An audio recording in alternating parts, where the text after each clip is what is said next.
lessons learned from the supply chain crisis. Matt, let me ask you a question. And I'm just curious, in your business, did you find yourself looking at products that were available when you couldn't get them? And then did that help transfer your loyalty, or you were trying to maintain loyalty to your long-term vendor partners? Why would you set me up with a question like this where you know I'm going to soapbox and whine excessively? I brought you on as a friend. What are you doing? Do you realize what you've done? On this episode of ResiWeek, we talk lessons learned from the supply chain issue and Cords demystifies HDMI. All this and more on this episode of ResiWeek. This is ResiWeek, episode 409, Descoping. Welcome to this episode of ResiWeek. This is your weekly roundup of all the latest news and stories for the residential AV industry. I'm your host, Matthew Scott for AVNation.tv, and this week I'm pleased to be joined by two of my good friends. First, we have Mr. Jason Knott. He is a evangelist over at D-Tools. How you doing, Jason? I'm doing great, Matt. Thanks for having me. Thank you so much for being here. And next, we have I'm still going to call you the birthday girl, even though it was your birthday a couple of days ago, Katye McGregor-Bennett. She's the president of KMB Communications. How you doing, Katye?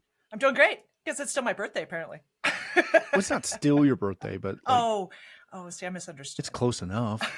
This is my present to you, having you on. It's such a gift. Such a gift. Right? Hand on heart. Thank you.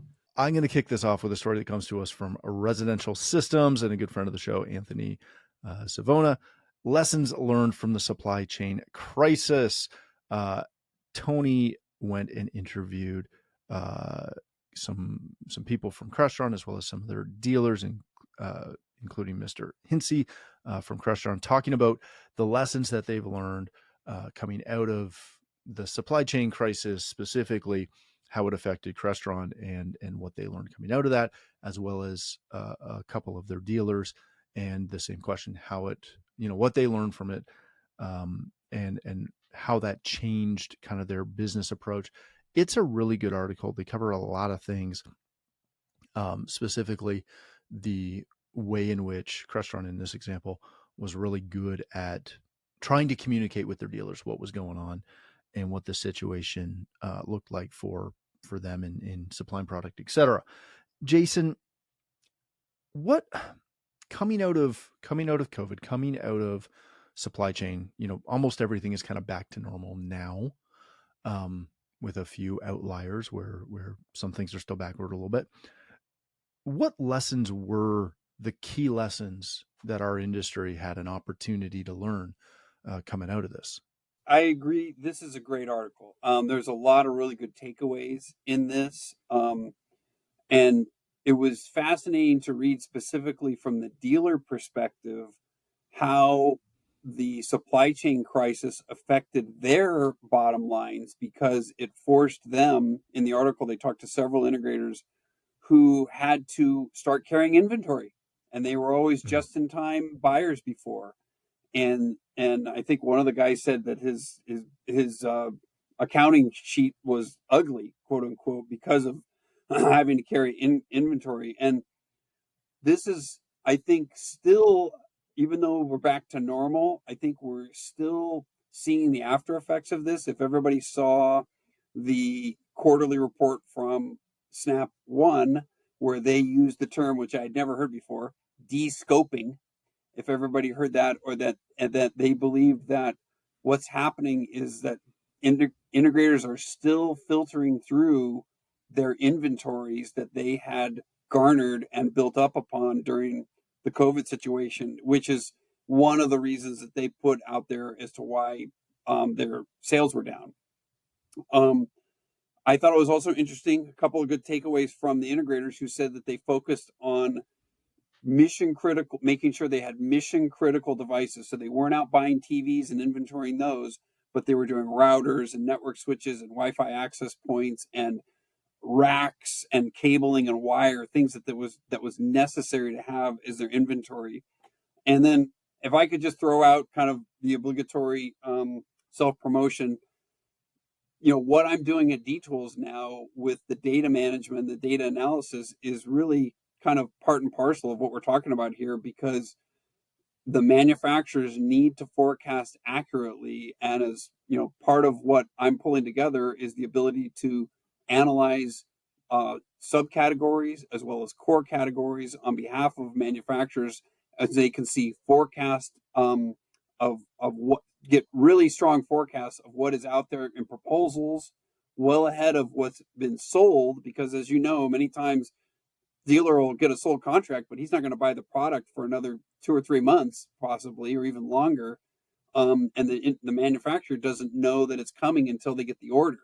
So this is giving them well in advance information on this. I'll throw in one other thing is I'll put an emphasis on dealers looking at getting some sort of software inventory management tracking solution.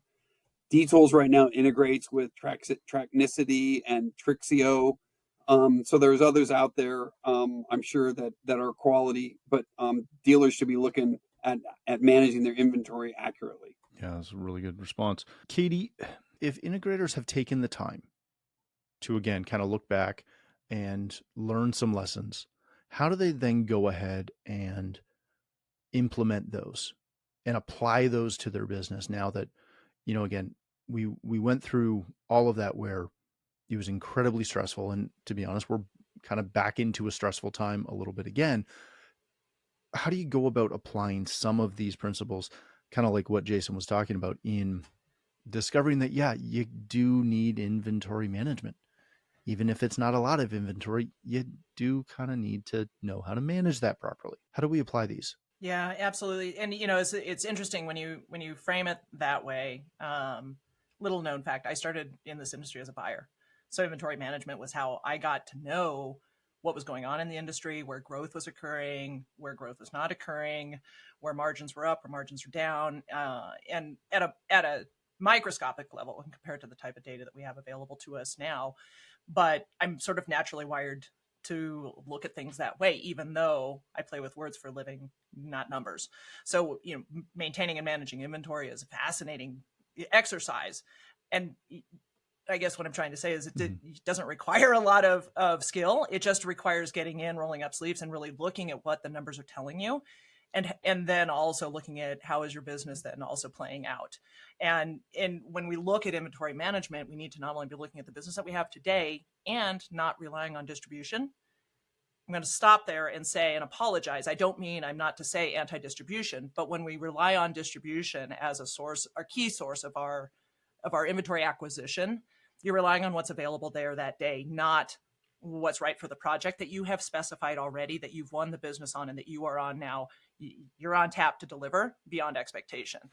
I don't think that relying on a distribution model in that case is going to be your best way forward. Is it an option, an alternative? Yes, absolutely. But in many cases, it's not going to provide you the bailout opportunity that you may very well need if business constricts beyond current capabilities. Now, again, I'm not saying anti-distribution, and many aren't capable of or aren't able to buy direct. So I do want to be sensitive to those business needs.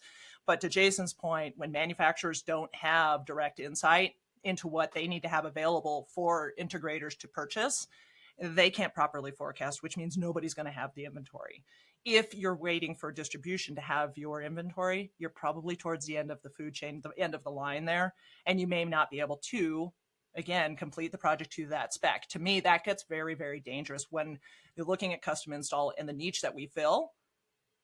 We've got to protect that spec. You're going to hear me talking a lot more about that, but it comes to how you're looking at your inventory. Is it right? Can you afford to carry what you need to carry in order to provide that parachute and to be able to go after opportunities that drop into your lap because somebody else can't? Long-winded way of getting there, but I think the supply chain crisis is what we learned. Now what we need to do is prepare our businesses for those types of certainties and know where we need to go to make sure that the business that we have secured and that we're proposing, we can actually fulfill. And part of that is inventory management, and it's also making sure you've got the right partnerships in place. And much of this article talks about what a great partner Crestron was to the integrators by being so transparent and sort of putting themselves out there, but being part of the solution as well, as understanding that they, participating in the problem, but being part of the solution, and everybody were in it together. And I think there's a lot of takeaways. Again, if you guys, if listening in, if you haven't read this article, really, really, really do, because it sets forward a way of thinking that I think is much more effective for us industry wide. Matt, let me ask you a question. So there was one other point in the article that I thought was interesting, and they had interviewed a couple of the dealers who said that they did not, quote unquote, product hop during the time frame when they were waiting for product, and they were not able to get it. I wonder what the lingering effects of the supply chain crisis did to long-term product loyalty from dealers with certain vendors. And I'm just curious, in your business, did you find yourself looking at products that were available when you couldn't get them, and then did that help transfer your loyalty, or you were trying to maintain loyalty to your long-term vendor partners? Why would you set me up with a question like this where I'm going to soapbox and whine excessively? I brought you on as a friend. What are you doing to me? In our company, we are loyal to a fault with vendors. That being said, the underbelly of the industry, where the dealer for most of the manufacturers is one of the lower tiers, especially the residential dealer is the lower tier, and recognize that my company works in both residential and commercial. So sometimes we see both sides of that. That got exposed fairly dramatically throughout all of this, to where a lot of the relationships that a lot of dealers had, myself included, where we thought we were on a very good partnership, a very good footing with a lot of manufacturers, and even distributors, was shown to be one-sided. And I think that for my company specifically, we always tried to stay loyal, but at the same time, we had situations where we needed projects to finish jobs. And if manufacturer A did not have it, but B did, and it was similar, and we could, it fell under our clauses in our proposals of, product A, B, C, or similar. If we could bring something in to pencil it in, we did it, because at the end of the day, and this is something that I would love manufacturers to understand, none of y'all pay my bills. You don't help me pay my bills most of the time. So we are incredibly loyal, but at the end of the day, I question the loyalty street, because it's mostly one way. Now, that being said, we also had, I can think of a couple examples where we use a specific brand of microphone. It is the only thing we spec. Like 99.5% of every project we do that has microphones on it will have one brand of mic. We did look multiple times for a couple of our projects to see if we could slot another brand in because of back orders. But typically it was a situation where, the one we wanted was 8 months out. The replacement option was 7 months out. So at that point, who cares? We'll wait the month to get it in and make it happen.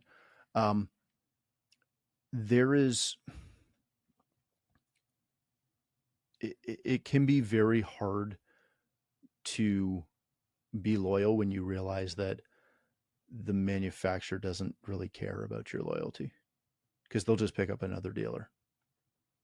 And you don't see that as much with the smaller boutique manufacturers, but especially with the big ones, especially the ones that are publicly traded, or have the huge names and the huge booths. Not specific, we're not Crestron dealers, so it has nothing to do with this article in that vein. But it was, if you look back, it was very telling. And now I'm off my soapbox, and we've lost all of our sponsors. So thank you, Jason. It'll be interesting to see, I think, going forth, if this changed the regular modus operandi, so to speak, of dealers Mhm. of like, gee, I had to look for alternatives during the supply chain crisis. Now I'm going to be more open to looking for alternatives versus Yeah. being as loyal as I was.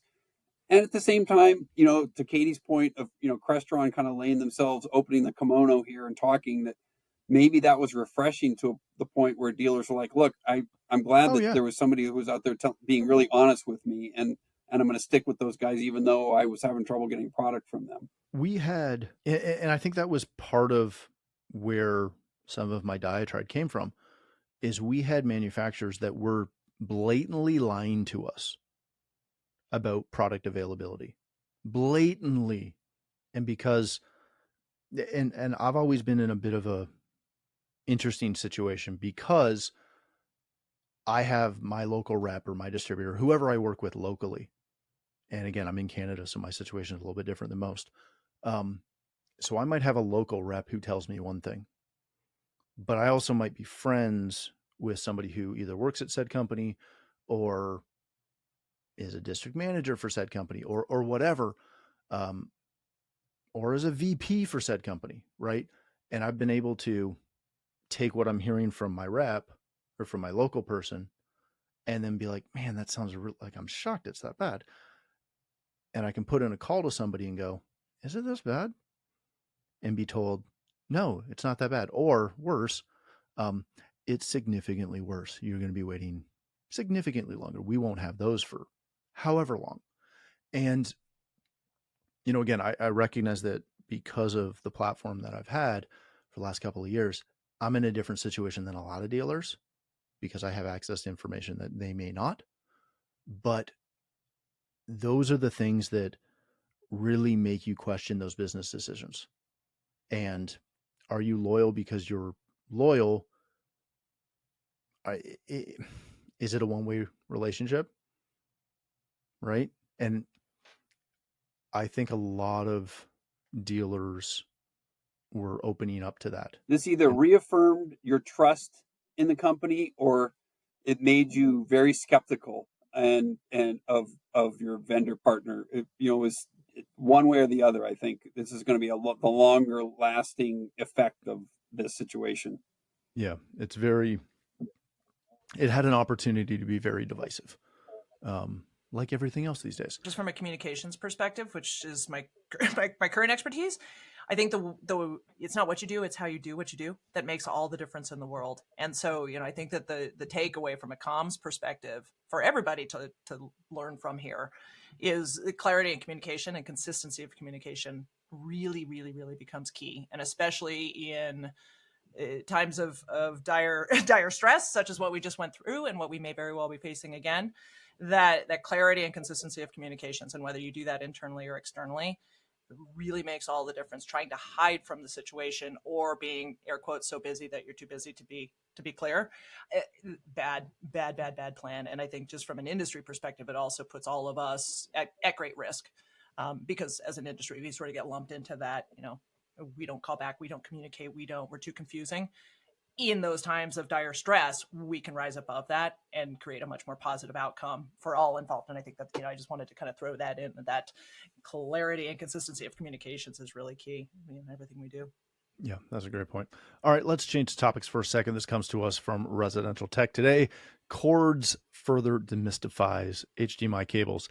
The second in a series of Cords articles on HDMI explores the progression of HDMI and explains the significance behind the name of each iterations. Go take a look at this. Cords has done a fantastic job on explaining all the tech in all of their cables and kind of a holistic view of that technology and how you need to utilize it to design your systems properly. Katie, I'm going to ask what seems like a silly question. How is HDMI still confusing to the majority of integrators? So I'm not the technical one in the room, so you're not getting that answer from me. But I think it comes down just to versioning. And at one point in the game, did did you as a technician or you as a professional in our industry come into the HDMI game? Was it before it actually was a thing to be? Was it during the early formative years when it was a 4-letter word? Some may say it still is. You're not old. Okay, you're old. But over time and evolution of which version is right for the project. I think there's so many different layers and levels of of technology, not just with HDMI, but specifically with. And I think that's kind of the thing is, while it's been around for some time, broadly speaking, there still is a great amount of confusion about which one to spec, which is the right, like just all of the things. And we continue to hear about installations that don't go off as planned, and what's the cause of that, and how do we dramatically reduce the chasing of ghosts and the rolling of trucks and the time wasted trying to identify where problems exist. I think what Cords is really trying to accomplish here is taking it back to the basics to say, if you want a better outcome, start from the foundation and build your way up. And cable, the quality of the cable, the type of cable, and the specification of the cable really has to be better scrutinized in order to ensure that you don't have to come back to the cable to ensure that isn't part of the problem when the problem does arise.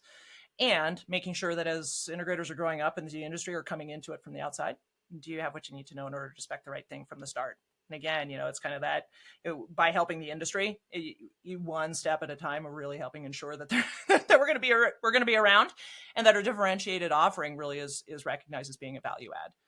I think that's what Cords is really trying to accomplish here. Why is HDMI so confusing still? That now going back to the technical side, that's on you, brother.